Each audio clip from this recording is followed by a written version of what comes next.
Well, this is the all-new 2017 Honda Civic SI Coupe in bright red today, which suits the personality of this car because for those who aren't familiar with Honda nomenclature, SI stands for Sport Injected. So where exactly does this fit in the Civic range? Well, what they do is they take a normal Civic Coupe, they change a couple of engine components, a bigger turbocharger, and they crank it up to 23 pounds of boost. So this is good for 205 horsepower and 192 foot-pounds.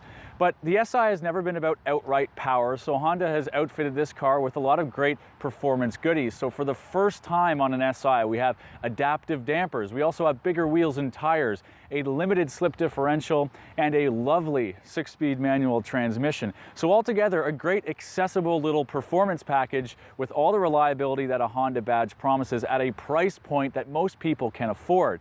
So we're going to take this car for a drive today. We'll talk about all of its new features and its driving dynamics. But first, let's take a closer look at the exterior.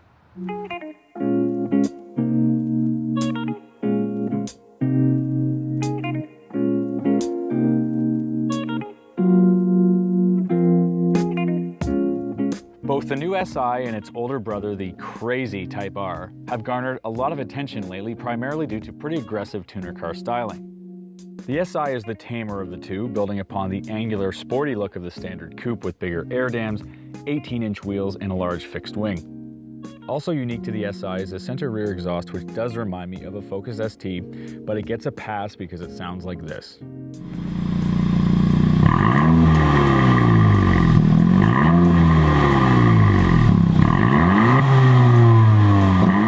I wish you could hear a little bit more of that noise in the cabin, but really not bad for a 1.5 liter. So what do you think? To me, it's a little tuner car heavy, but it does stay honest to the SI lineage. And it tells me that Honda knows exactly who's buying this car.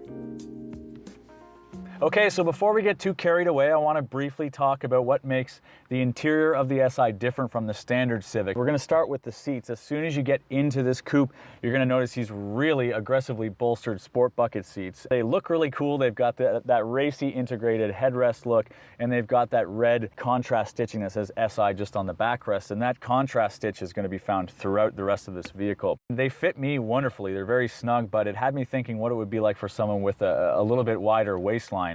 Moving along, we see a little bit of faux carbon fiber here on the dash. We've got the shift boot, which looks great. It's got this almost anodized aluminum look with red trim and a red contrast stitching on the leather boot.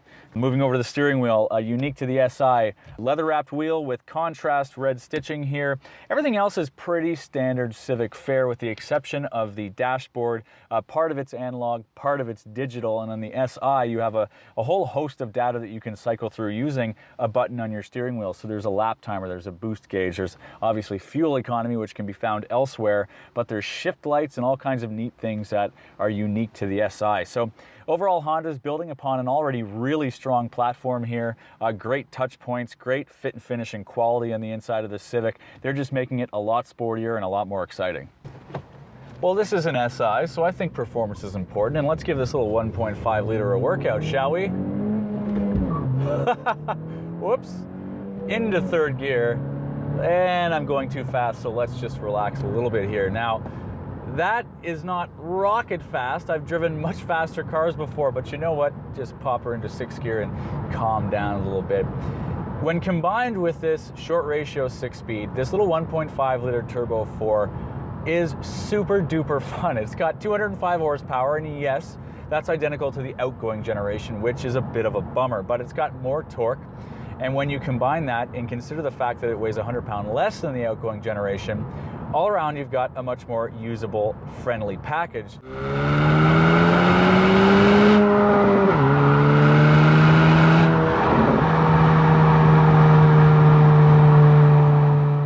So gone is the SI's trademark high-revving VTEC power plant. In its place, a small displacement turbocharged engine pumps out more accessible power than ever before. Another benefit of downsizing and adding a turbo, fuel economy. Honda says the new SI can average 7.4 liters per 100 kilometers of premium fuel in mixed driving situations. Now that's a huge improvement over the last model and just plain impressive. I wasn't able to match that figure, but that's because I drove like a donkey all week. With a soft touch, I think 7.4 seems absolutely possible. When you're done wringing out that new turbocharged power plant, you'll need to slow down and get through the corner. So the SI is equipped with bigger brakes than the standard Civic. And as for cornering, Honda's got that covered as well. So one thing Honda has done really well with this SI are the active dampers. Now this is a technology that's very popular on much more expensive cars, but just now finding its way into the more accessible vehicles, and for the first time here on this SI. So what it does is give you two different modes for your suspension, and it's adjustable via this little button down here on the transmission tunnel. So regular mode is stiffer than the standard Civic. It's got bigger roll bars, it's 5 mil lower, and in general has less body roll and pitch and dive and those things, and it's quite nice and comfortable. Now you go into sport mode, and you know, the dials change up here. There's more red on the in the gauge cluster, which is neat. You do notice a stiffening of the suspension, and there's much less body roll. And in terms of dynamics, there's a great improvement. But magically, this is no less comfortable than standard mode. And I think Honda's done a really great job of balancing and hitting that right compromise between daily drivability and outright performance. The SI's underpinnings are undeniably economy car, albeit of the best-selling variety. So it's definitely not short on sensible Honda-like features. The SI builds on the touring trim level, meaning it comes standard with really nice-to-have features like wireless charging for your cell phone, Android Auto and Apple CarPlay, automatic climate control, a 7-inch infotainment screen, and so on. While the SI does come standard with a backup camera and Honda's lane watching technology, it should be noted that Honda Sensing, a suite of safety features including forward collision warning, lane departure assist, and so on, is not offered. SI is available in both 2- and 4-door variations. My tester was a more stylish coupe version, resulting in seriously limited backseat headroom.